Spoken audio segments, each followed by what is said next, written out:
नमस्कार। जी बिजनेस की खास पेशकश India mart emerging business forum season 4 में आप सभी का स्वागत है। इस कार्यक्रम के जरिए हम देश भर में ट्रैवल कर रहे हैं, एसएमई क्षेत्र से जुड़े मुद्दों को उठा रहे हैं, उनको समझ रहे हैं, चुनौतियों को, और आगे की राह तलाशने की कोशिश कर रहे हैं। इस सफर में हमने जिस तरह से शुरुआत की नोएडा से, आगे बढ़ते हुए हम बैंगलोर गए, मुंबई से रुक करते हुए आज हम अहमदाबाद पहुंच चुके हैं। आज का हमारा टॉपिक है managing human resource and skill set.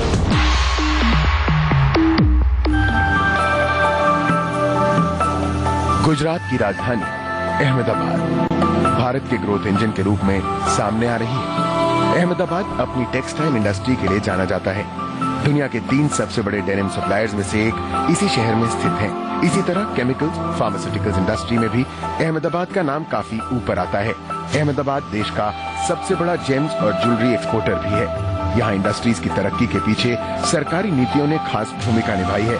Ahmedabad में मिलने वाली जॉब और बिजनेस अपॉर्चुनिटीज, बेहतर इंफ्रास्ट्रक्चर और लो लिविंग कॉस्ट बड़ी संख्या में लोगों को अपनी तरफ खींच रही हैं। और यही ह्यूमन रिसोर्स गुजरात के विकास की सबसे अहम कड़ी है। गुजरात के लोग दुनिया भर में अपने बिजनेस सेंस के लिए जाने जाते हैं।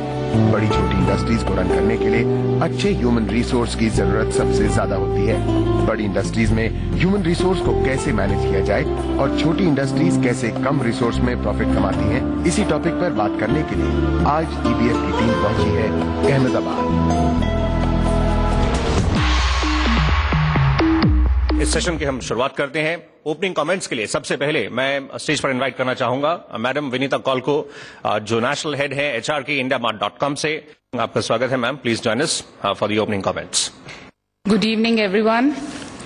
I would like to welcome you all to this 4th edition of IndiaMart Emerging Business Forum. आप सबको पता होगा IndiaMart इंडिया की सबसे बड़ी B2B मार्केट प्लेस मानी जाती है और इंडिया मार्ट एसएमईज के साथ पिछले 18 साल से जुड़ी हुई है। It has been a partner with SMEs committed to taking SMEs to the next level of growth, and the Z Business Forum is actually an example of that commitment, a demonstration of that commitment towards SMEs. कहते हैं ना कि अगर तेज भागना है तो अकेले भागो, पर अगर दूर भागना है तो लोगों को साथ लेकर भागो। And to create that team, it is important that we invest in our human resources and we build a team of good human resources, good professionals, which will help us move to the next orbit of growth. Thank you very much. Thank you, ma'am, for the resources, and we build a team of good human resources, good professionals, which will help us move to the next orbit of growth. Thank you very much. Thank you, ma'am, for the opening address. आइए अब हम अपने esteem panelist को invite करना चाहेंगे और we'll request you to kindly give a round of applause for our esteem panellist. सबसे पहले हम निमंत्रण देना चाहेंगे doctor HP Kumar, chairman NSIC. Sir please join us sir. I would also like to invite Mr. Ranjan Chaudhary. He is the Principal Program Development at NSDC, National Skill Development Corporation. Sir, welcome, please, sir. Next, I would like to call Dr. Anil Kumar Gupta. As I said, he needs no introduction. He is the professor at IIM Ahmedabad, Executive Vice Chair at National Innovation Foundation, और पद्मश्री से भी sir को सम्मानित किया गया है कुछ साल पहले। सर बहुत बहुत शुक्रिया समय निकालने के लिए, हमें ज्वाइन करने के लिए sir. I would like to call Meena Kavya ji. She is from Gujarat Chamber of Commerce and Industry, from the Women Wing, past president. Welcome, ma'am. और इससे पहले कि हम अपनी चर्चा को शुरू करें, हम अपने डेलीगेट्स को और व्यूअर्स जो ये कार्यक्रम देख रहे हैं उनको बताना चाहेंगे कि आपके जहन में अगर कोई प्रश्न है तो आप हमें ट्वीट के जरिए ज्वाइन कर सकते हैं। जिस तरह से आप इस कार्यक्रम में पार्टिसिपेट कर सकते हैं उसके लिए आपको #EBF2014 ये मेंशन करें और उसके बाद आपका जो क्वेरी है या फिर कोई सजेशन, उसका हम इंतजार करेंगे। आज जिस तरह से हम कार्यक्रम में बातचीत करने जा रहे हैं managing human resources and skill set पर, आइए अब हम जो ओपनिंग कमेंट्स हैं अपने स्टीम पैनलिस्ट से लेना चाहेंगे। सबसे पहले डॉक्टर कुमार, हम आपसे चेक करना चाहेंगे ओपनिंग कमेंट्स में एसएमईज का focus plant and machinery, buildings, investments और बाकी और तमाम तरह के पहलुओं पर रहता है, लेकिन ह्यूमन रिसोर्स जो कि एक बड़ी स्ट्रेंथ है, इसको कई बार नजरअंदाज कर देते हैं। इसकी अहमियत को समझने में आप किस तरह से इनकी हेल्प कर सकते हैं और किस नजरिए से इसको लेकर आगे बढ़ना चाहिए? देखिए, एसएमई सेक्टर एक बहुत ही विस्तृत सेक्टर है पूरे देश में और इसका जो कंट्रीब्यूशन है वो भी बहुत वेल नोन है। लगभग 4 करोड़ माइक्रो, स्मॉल और मीडियम एंटरप्राइजेज हैं इस देश में और 8 करोड़ लोगों को इस सेक्टर ने एम्प्लॉय किया हुआ है। परंतु विडंबना यह है कि 90% of these micro, small and medium enterprises are in the informal sector. अब informal sector में जब एक इंडिविजुअल या एट द मोस्ट 2 इंडिविजुअल उस बिजनेस को मैनेज कर रहे हैं तो उन्हें सारे काम उस बिजनेस से रिलेटेड करने हैं। फाइनेंस भी देखना है, परचेजेस भी देखनी है, मार्केटिंग भी देखनी है, अपनी दुकानदारी भी देखनी है, अपने कस्टमर को भी देखना है। तो एचआर मैनेजमेंट उसमें मुझे लगता है कि शायद एक रेलिवेंट क्वेश्चन ही नहीं रह जाता, परंतु फिर भी हम उसको इग्नोर नहीं कर सकते। 10% जो रजिस्टर्ड एंटरप्राइजेज हैं, फॉर्मल सेक्टर की एंटरप्राइजेज हैं, समस्या वहां भी है। एचआर मैनेजमेंट, जैसा कि आपने बताया कि एचआर मैनेजमेंट के ऊपर बहुत अधिक ध्यान नहीं है, परंतु ऐसा नहीं है कि बिल्कुल कुछ हो ही नहीं रहा। बगैर एचआर प्रैक्टिसेस के और वो भी मॉडर्न एचआर प्रैक्टिसेस के फॉलो किए वो सक्सेसफुल नहीं हो सकता। ओपनिंग कमेंट में रंजन साहब आप बता सकें, आप स्पेसिफिकली एचआर इश्यूज को कैसे समझाना चाहेंगे? पहली बात यह है कि एचआर आज is both a social problem and an economic problem. Social perspective ये है कि जो करीब 10 लाख यूथ ज्वाइन कर रहे हैं वर्कफोर्स हर महीने, उनको हुनर और ट्रेनिंग की ज़रूरत है so that they can have a decent earning. Similarly from the demand side, जो एम्प्लॉयर्स है, एसएमईज लार्ज, उनको चाहिए ऑप्टिमली स्किल्ड वर्कफोर्स।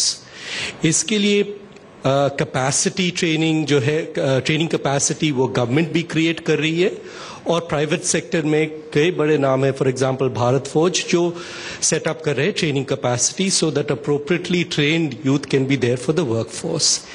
2 प्रॉब्लम है इसमें when you look at it. एक तो है दैट आज के दिन में vocational trades are not aspirational. Government ने दिसंबर लास्ट ईयर में स्किल क्वालिफिकेशंस फ्रेमवर्क वो अनाउंस किए हैं, जिसके अंतर्गत they will be progression pathway. जैसे एकेडमिक्स के लिए है, you can go from school to college to university and you can get a diploma or certificate or a degree.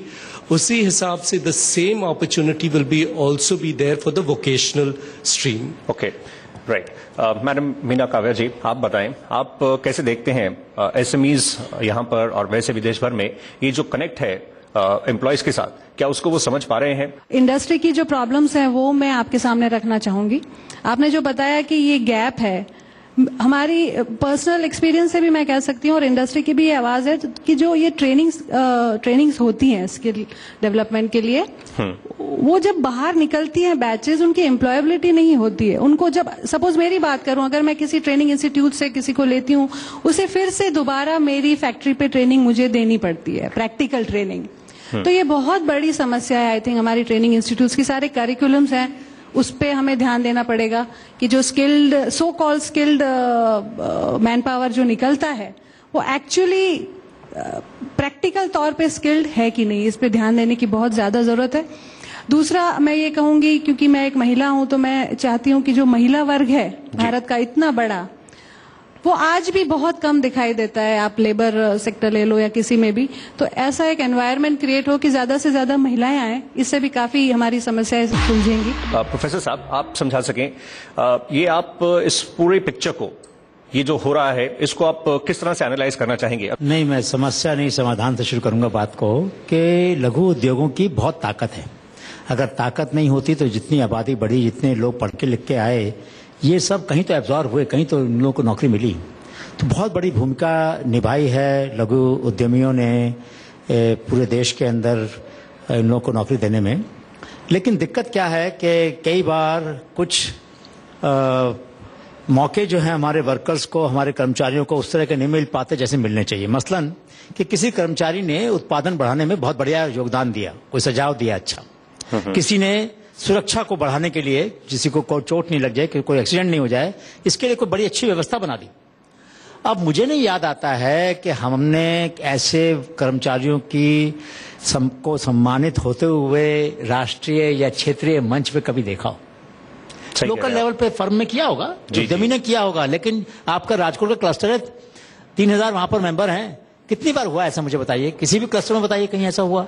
तो जो लोग काम करने वाले लोग हैं, जो रात दिन मेहनत करके उद्यम को सफल बनाते हैं, जिनके पास कौशल है समस्याओं को अपनी सूझबूझ से हल करने का, उस कौशल की तारीफ भी अगर हम नहीं करें तो हम कैसे उन वर्कर्स को, उन लोगों को प्रोत्साहन दे पाएंगे? तो पहली बात है कि जो हमारे अंदर अच्छा है, जो वर्कर्स बढ़िया है, जो नए नए काम कर रहे हैं, उनको सम्मानित करें। जो स्किल सेट प्रोग्राम चल रहे हैं उसमें आप कितना सेटिस्फाइड है? बड़ी बड़ी लार्ज सेक्टर की जो फर्म्स हैं कॉम्पनसेशन इजीली दे सकती है, एसएमई वाले नहीं दे सकते। मैं आपको ग्रेजुएटी प्रोविडेंट फंड की बात करती हूँ। मेरे पास जो लेबर आता है वो कहता है मुझे नहीं कटवाना। हालत ये होती है कि जो 10% उसका होता है वो भी मुझे देना है और 10% मेरी तरफ से जाता है वो भी मुझे देना है। 20% का जो बोझ एसएमई पे पड़ता है उनके लिए बहुत बड़ा है।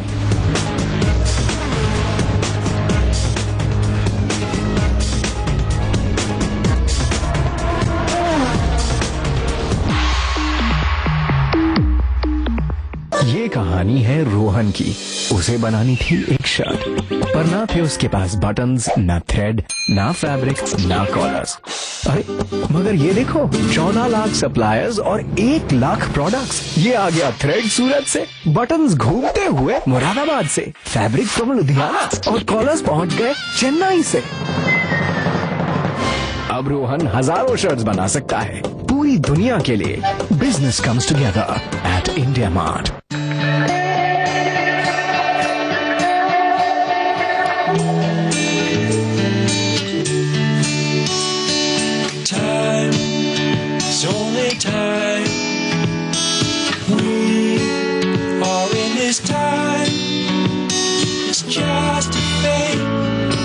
When your business has to move faster, we're the engine that helps it accelerate.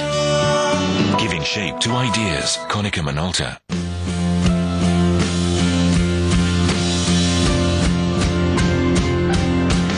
Is happiness dependent on money? I don't know. But I don't want to window shop anymore.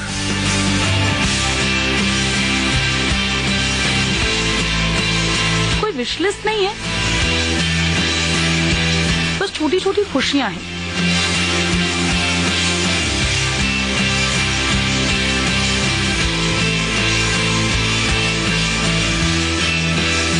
I wish it could all come true. अब की बात सपने साकार।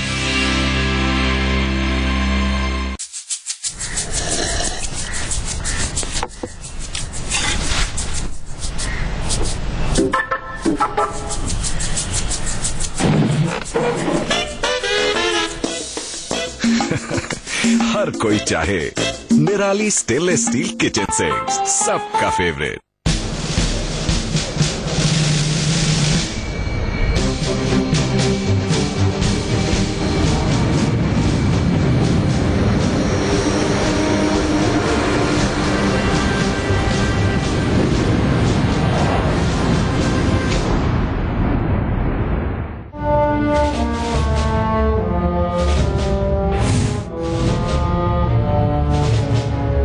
जनता के सपने साकार होंगे।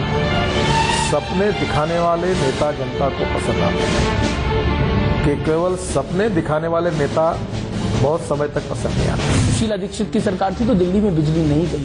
15 वर्षों में transmission, distribution, last mile connectivity, power की चोरी रुकनी चाहिए थी। उस प्रकार के जो कदम लेने की आवश्यकता थी वो बहुत ही कम लिया गया। कड़वी गोली क्या हो सकती है? कड़वी गोली इज अ रियलिटी पिक्चर।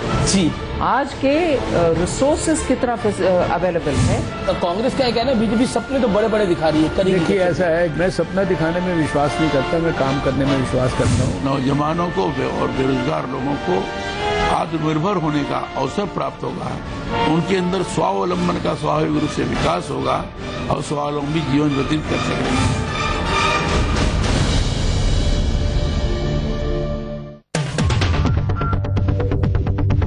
बाजार का लाइव हाल और बाजार में मुनाफिक कौल। बाजार खुलने से लेकर बाजार बंद होने तक बाजार की हर बाजी। शेयर बाजार लाइव और अंतिम बाजी। बोल बोल स्टैंड बोल, बालकनी बोल, single screen multiplex, Khan Kapoor Bachchan बोल, ड्रामा कॉमेडी एक्शन बोल, गॉसिप लिंक स्कैंडल बोल, आरआर पैरेलल कमर्शियल बोल, बोल धंधा बोल, कलेक्शन बोल, बोल बॉलीवुड में जो मांगता वही बोल। ये अपन का बॉक्स ऑफिस सैटरडे संडे जी बिजनेस पर क्या बोलता है।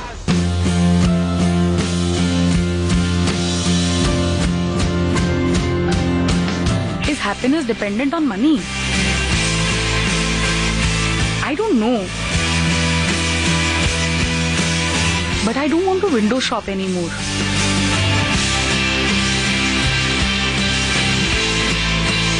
कोई विश लिस्ट नहीं है, बस छोटी छोटी खुशियां हैं।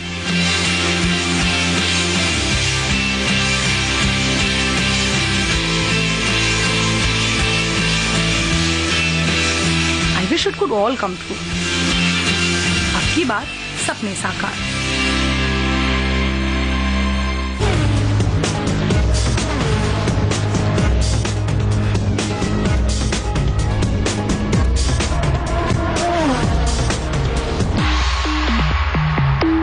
प्रोफेसर साहब, आप बताएं, ये जो बड़े टारगेट्स रखे गए हैं 500 मिलियन 2022 तक, यानी 50 करोड़, ये टारगेट सेट किए गए हैं, यहां से स्किल डेवलपमेंट हो रही है, लेकिन इसमें क्या जो एक्चुअली जो गैप्स थे, क्या वो फिल किए जा रहे हैं?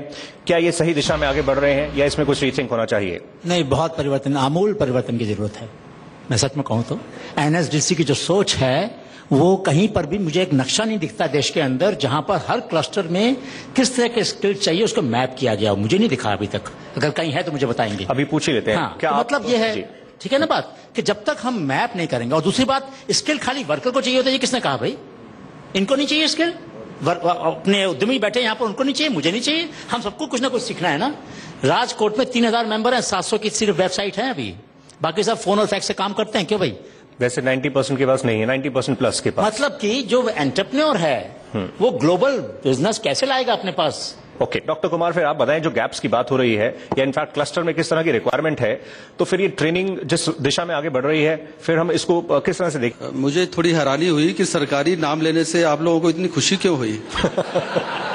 सरकारी स्तर से सोचना कोई बुरा नहीं है। अल्टीमेटली स्किल डेवलपमेंट का काम सरकार ही कर रही है, नहीं तो प्राइवेट सेक्टर में तो हुआ नहीं अभी तक। 500 मिलियन पीपल का स्किल डेवलपमेंट का जो प्रोग्राम है वो सरकार ने ही बनाया है, और सरकारी इंस्टीट्यूशंस ही लगी हुई हैं पूरे कंट्री में। पर अगर आप ये सोचते हैं कि 3 महीने के अंदर 4 करोड़ एमएसएमईज की वेबसाइट बनाना भी प्रैक्टिकल नहीं है, तो आपकी डिमांड्स भी थोड़ी प्रैक्टिकल होने की आवश्यकता है। हाँ, हम चाहते हैं कि ये चैलेंज हो, स्किल डेवलपमेंट का चैलेंज हो, एमएसएमईज को कैपेसिटी बिल्डिंग का चैलेंज हो, और इंस्टीट्यूशंस को खड़ा करने का चैलेंज हो। हम इसमें और कई पहलू हैं, उसको हम टच करते हैं, आपका रुख करते हैं सब। उससे पहले एक इंटरेस्टिंग एक स्टोरी है अहमदाबाद की, क्योंकि हम एसएमईज की बात कर रहे हैं, तो उसी में एक सक्सेस स्टोरी है। आइए उस पर एक निगाह डालते हैं, फिर ये इंटरेस्टिंग जो चर्चा है, इसके तमाम और पहलू हैं, उसको हम आगे बढ़ाएंगे। तो आइए एक नजर डालते हैं हसीजा ग्रुप के इस सफर पर।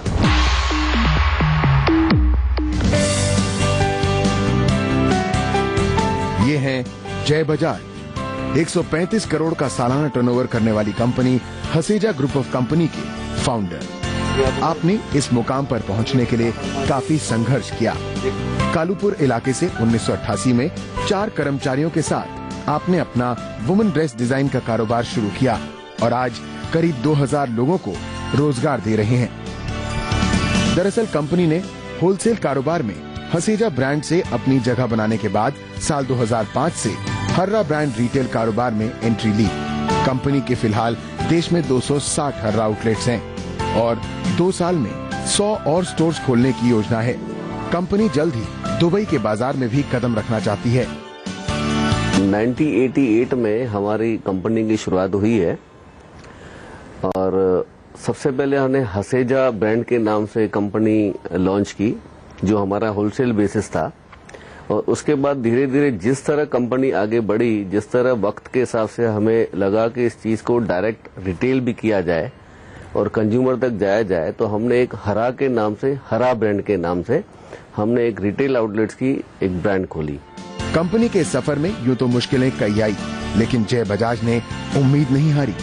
जब रेडीमेड गारमेंट्स के बाजार में तमाम उथल पुथल हो रही थी, जिसमें हर्रा का अपना बड़ा मार्केट शेयर था, तब कंपनी ने नए स्टॉक के साथ अनस्टिच्ड सेगमेंट का रुख किया, जिसने बाजार की पूरी डायनामिक्स को ही बदल डाला। जय बजाज के मुताबिक कंपनी की असली ताकत उसके एम्प्लॉइज हैं और जय उन्हें एक परिवार की तरह रखने की कोशिश करते हैं। सबसे पहले जो पुराने कर्मचारी हमारे पास है, सबसे पहले मैं उनको कर्मचारी तो नहीं कहूंगा, वो एज एक फैमिली मेंबर हैं।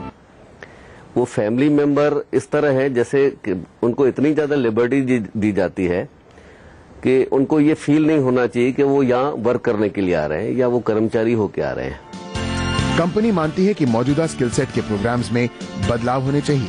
इंडस्ट्री की जरूरत और बाजार के पोटेंशियल के मुताबिक ट्रेनिंग दी जानी चाहिए।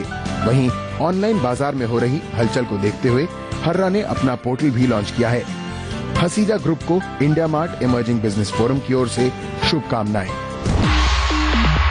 वेलकम करते हैं जय बजाज साहब का, founder Haseja group of companies. Congratulations. आप बता सकें डेलीगेट्स को भी और इनफैक्ट जो हमारे व्यूअर्स हैं, आप जिस स्पेस में ऑपरेट करते हैं इंटरेस्टिंग है।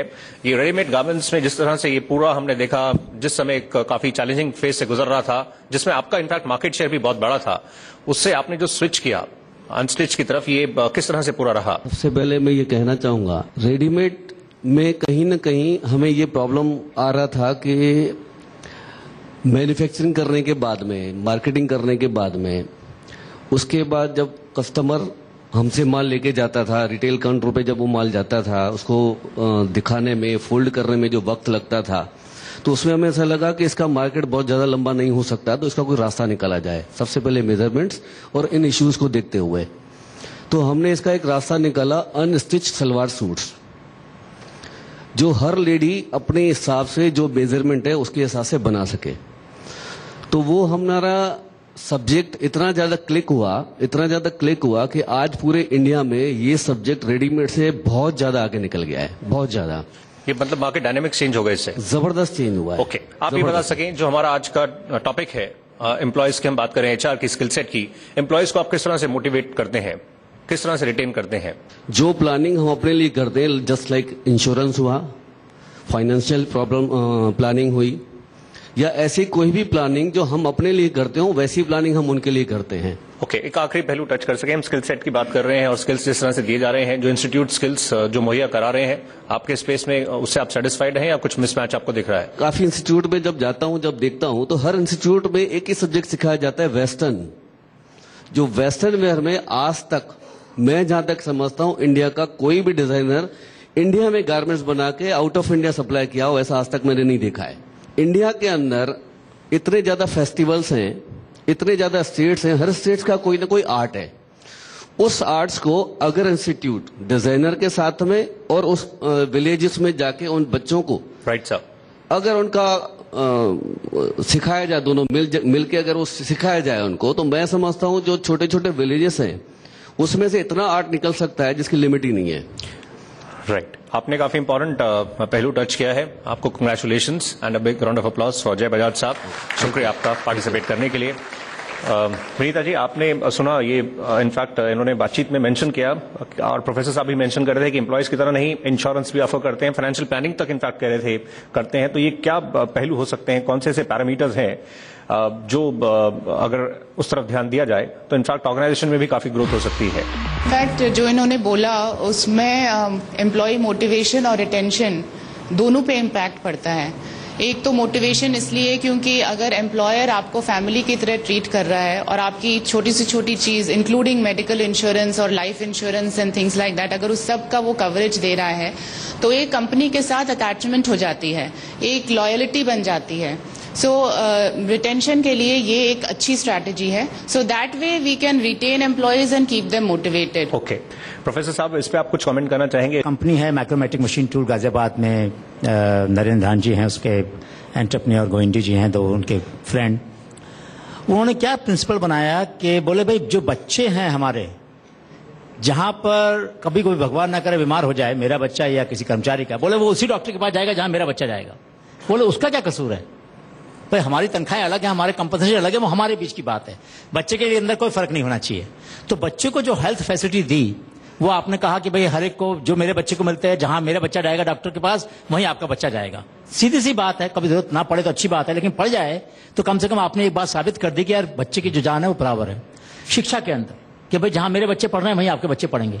अब ये दो चीजें ऐसी हैं कि जिसके बाद में फिर कुछ कहने के लिए रह नहीं जाता वर्कर के लिए। वो अपनी तकलीफ सुन लेगा, अपने पास कुछ कमी है सह लेगा, लेकिन बच्चों के लिए सभी लोग चाहते हैं कि उनको अच्छे से अच्छा मौका मिले। तो एक तो ये बात मुझे लगा कि बहुत जरूरी है कि हम जो हमारी मानवीयता है उसको हम अपने रोजमर्रा की जिंदगी के बिजनेस का हिस्सा बनाएं। ओके, डॉक्टर कुमार, आप बता सकें हमें, इससे हम कुछ देर में मीना जी का भी रुख करेंगे, स्पेसिफिकली जो टारगेट्स की हम बात कर रहे थे और इनफैक्ट मैपिंग की जो बात हो रही थी कि जहां पर जितने स्किल सेट जिस तरह के रिक्वायर्ड हैं, ये इंक्यूबेशन सेंटर्स जो आपके हैं जिसमें हम देखते हैं जो अनएम्प्लॉयड है, अनएम्प्लॉयड से लेकर ये इनफैक्ट स्किल्स देने के साथ एंटरप्रेन्योर बनाने तक के भी हमने देखा है, उसमें एंगल्स को टच किया जाता है।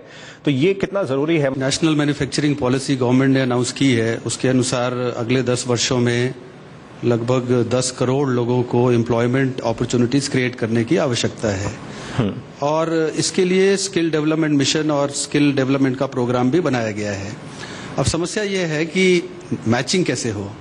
एक तरफ हम जॉब क्रिएशन की बात कर रहे हैं, दूसरी तरफ हम स्किल देने की बात कर रहे हैं, परंतु दोनों को एक साथ एक जगह पे लाना जरूरी है। एंटरप्रेन्योरशिप, नए बिजनेस लगा के, और स्किल्स उनको ट्रेनिंग देके, तब दोनों को मैच करके ये मॉडल सक्सेस हो सकता है। मीना जी, आप बता सकें आपकी क्या सजेशंस हैं? जो स्किल सेट प्रोग्राम्स चल रहे हैं उसमें आप कितना सेटिस्फाइड है? बड़ी बड़ी लार्ज सेक्टर की जो फर्म्स हैं कॉम्पनसेशन इजीली दे सकती है, एसएमई वाले नहीं दे सकते। मैं आपको ग्रेजुएटी प्रोविडेंट फंड की बात करती हूँ, मेरे पास जो लेबर आता है वो कहता है मुझे नहीं कटवाना। हालत ये होती है कि जो 10% उसका होता है वो भी मुझे देना है और 10% मेरी तरफ से जाता है वो भी मुझे देना है। 20% का जो बोझ एसएमई पे पड़ता है उनके लिए बहुत बड़ा है। तो कई ऐसी चीजें हैं जो लेबर लॉज में चेंज लाने की जरूरत है। जो यंग पॉपुलेशन है, जो हमारा एज है, इनफैक्ट हम उसको किस तरह से इनकैश कर सकते हैं? क्या हम बढ़ भी रहे हैं उस तरफ, या आने वाले दिन जो है ये बहुत चुनौतीपूर्ण होंगे? जिनको आदत है लंबे लंबे घंटों तक ना देर तक काम करने की, जनरेशन वाई को आदत है कि हमारा टाइम हो गया, हम निकल पड़े, क्योंकि हमारी तो वर्क लाइफ बैलेंस इंपॉर्टेंट है। So it's a critical balance to maintain.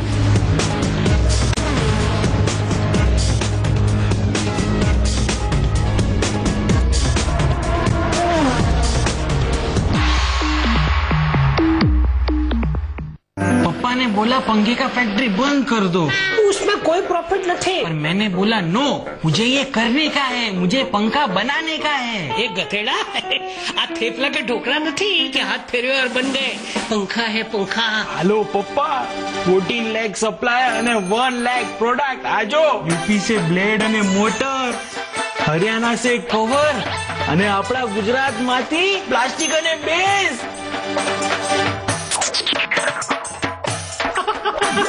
पंखा की फैक्ट्री चाली पड़ी। मजा पड़ी गई। Business comes together at India Mart.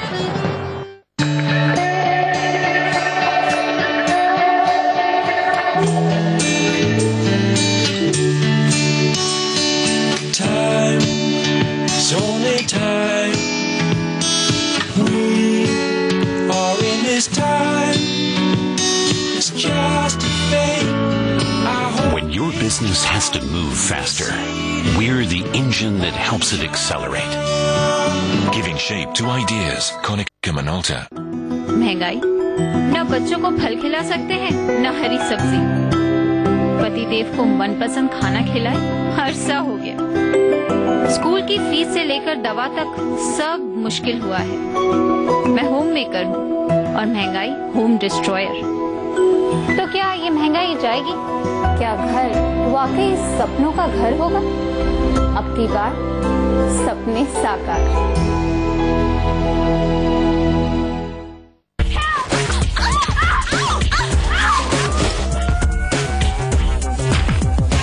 Mister, they are like your sister. Knuckle duster. Blaster.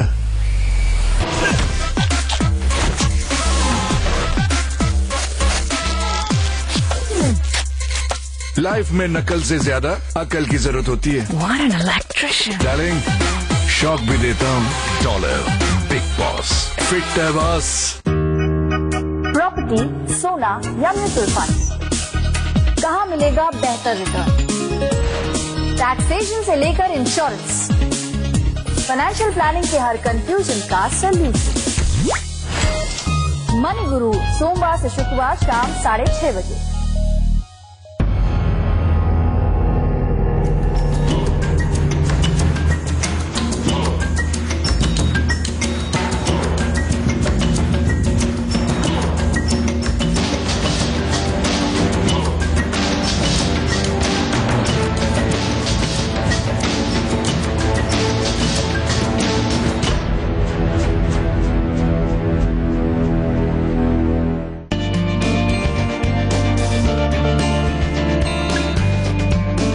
मेरी फैक्ट्री है, मेरी फैमिली है।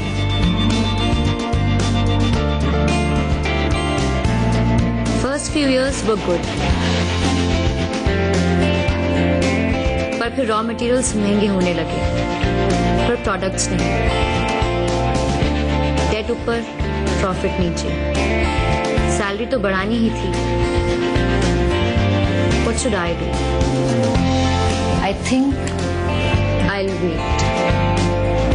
अब की बार सपने साकार।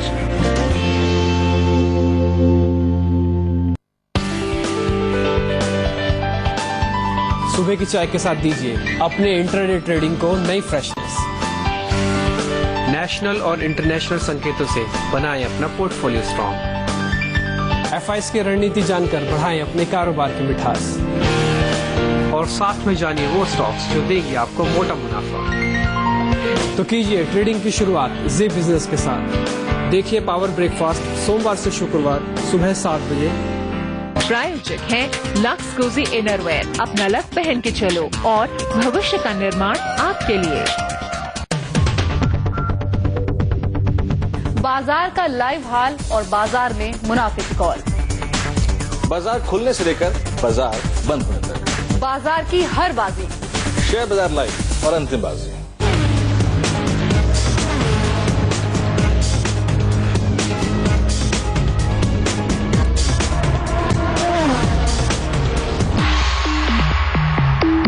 ये इनफैक्ट जो हम स्किल सेट की बात कर रहे हैं, ये जब हम आगे जॉब अपॉर्चुनिटीज किस तरह से होंगी, और इनफैक्ट जो एंटरप्रेन्योरशिप की बात हो रही है, ये आप इसको किस तरह से देखेंगे? ये नंबर्स जो इनफैक्ट आया 500 मिलियन, ये किस तरह से आया? इसको अचीव करने के लिए जो हम बात कर रहे थे ATS के लिए, ये आप कैसे देख रहे हैं आगे बढ़ते हुए? और कहीं ऐसा हो स्किल्स मिल जाए और आगे अपॉर्चुनिटीज ना हो तो फिर इंडिविजुअल में फ्रस्ट्रेशन और ज्यादा हो जाएगा। तो ये बहुत बड़ा चैलेंजिंग आगे ये दौर रहने वाला है।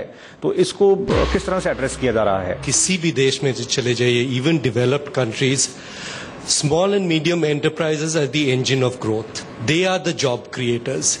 इंडिया में भी अगर आप देख ले, the maximum number of employment opportunities जो है, that is in the SME sector. अगर आप NSDC के ही अगर आपको statistics बताएं, 75% of जो employment हमारे जो trainees के हुए हैं, that 75% of जो employment हमारे जो trainees के हुए हैं, that has been in the